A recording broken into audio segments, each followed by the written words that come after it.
যদি কোনো ব্যক্তি মৃত্যুর আগে দান করে যায়, তাহলে মৃত্যুর সময় ওই ব্যক্তির কবরে আযাব হবে, মৃত্যুর কষ্ট হবে না। আল্লাহ বলছেন সূরা মুনাফিকুন 10 নম্বর আয়াত, ওয়া আনফিকু মিম্মা রাযাকনাকুম মিন ক্বাবলি আন ইয়াতি আহাদাকুমুল মাউত। আমি যা দান করেছি তার থেকে তোমরা খরচ করো মৃত্যুর পূর্বেই।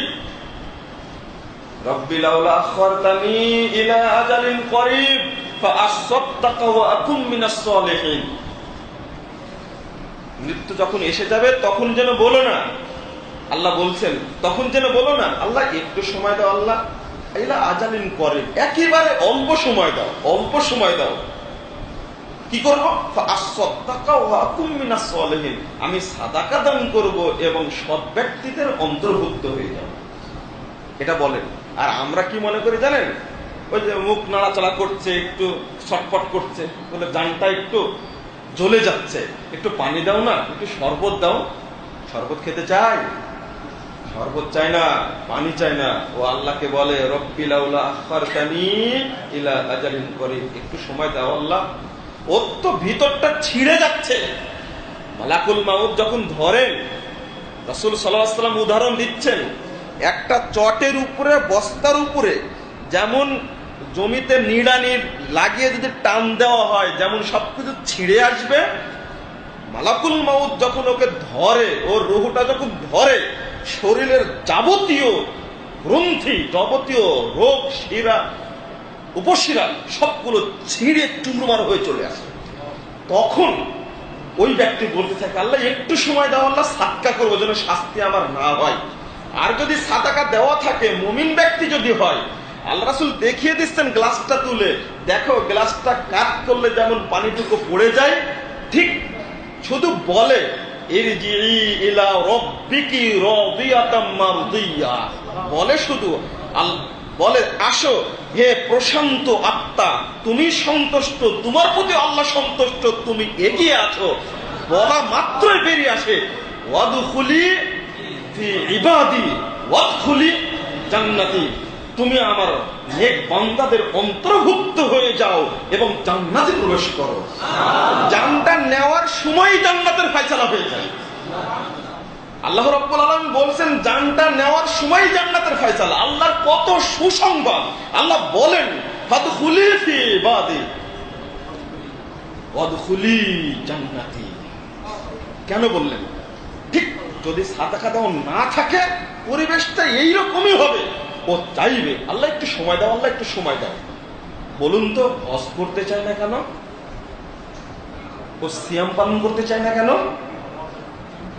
কেন? ও সালাত পড়তে চায় না কেন? ও সাদকা করতে চায় কেন? একটা হাদিস মিল পড়ে, সহিহ বুখারী 1419 নম্বর হাদিস। একজন সাহাবী আল্লাহ রাসূলকে বলছেন আইয়ুস সাদাকা আযম, হে আল্লাহ রাসূল বলুন তো কোন সাদকা আল্লাহর কাছে সবচেয়ে মহান সাদকা, বড় সাদকা, গুরুত্বপূর্ণ সাদকা? তখন আল্লাহ রাসূল বলছিল জানবা আন তাসাদদাকা ওয়া আনতা সহিহুন শাহীহিন তাখশাল ফাকরা ওয়া তা'মুলুল গিনা ওয়া লা তুমহিলুহু হাত্তা ইযা বালাগাতিল হুলকুম। আল্লাহ রাসূল সাল্লাল্লাহু আলাইহি ওয়াসাল্লাম বলছেন তুমি ওই সময় সাদকা করবা যখন মনে করছো হয়তো সামনে মাসে দরিদ্র হয়ে যাব, টাকা পয়সা থাকবে না, একটু টাকা পয়সা থাকলে ভালো হতো। ঠিক এই মুহূর্তে যে সাদাকা আল্লাহর কাছে দিবে, এইটাই হলো আল্লাহর কাছে সবচেয়ে বড় সাদাকা। তবে তুমি ওই প্রাণ যখন কণ্ঠনালীতে চলে উষ্টাগত যখন হবে, তখন তুমি সাদকা করতে চাইও না। তাহলে বোঝা যাচ্ছে সাদকা করতে কেন চাই। হৃত্য তীব্র যন্ত্রণায় যখন আর থাকতে পারছে না, তখন মুখ দিয়ে বেরিয়ে আসে আল্লাহ একটু সময় দাও, সাদাকা করবো যেন আমি বাঁচতে পারি। আল্লাহ সময় দিবেন না, আল্লাহ সময় দিবেন না। বন্ধুরা আমার, আমি আরেকটা কথা, আর একটু দুইটা কথা বলতে চাচ্ছিলাম। এই ক্ষেত্রে আমি তুলনা করতে চাচ্ছি, শেষ করে দেবো তাই না? তো সংক্ষেপে যেটা, সেটা হলো কবরে মানুষ বেঁচে যাবে সাদাকার কারণে, কিয়ামতের মাঠে মানুষ বেঁচে যাবে সাদাকার কারণে। যখন কাঠগড়ায় উপস্থিত হিসাব দিবে তখন সাদাকার কারণে বেঁচে যাবে। যখন পুল সিরাত পার হবে তখনও সাদাকার কারণে বেঁচে যাবে। কিন্তু রমাদান মাসকে আল্লাহ রাসূল নির্ধারণ করলেন কেন? আমি মূলত এটা বুঝাতে চেয়েছি। মূলত রমাদান মাসের সাদাকা বিফলে যায় না, আল্লাহর কাছে কবুল হয়, এই জন্য আল্লাহ রাসূল সবই শেষ করে দিতেন। এটা উম্মতকে বুঝাচ্ছেন তিনি। এই জন্য রমাদান মাসটাকে সামনে নিয়ে বেশি তিনি সাদাকা করতেন।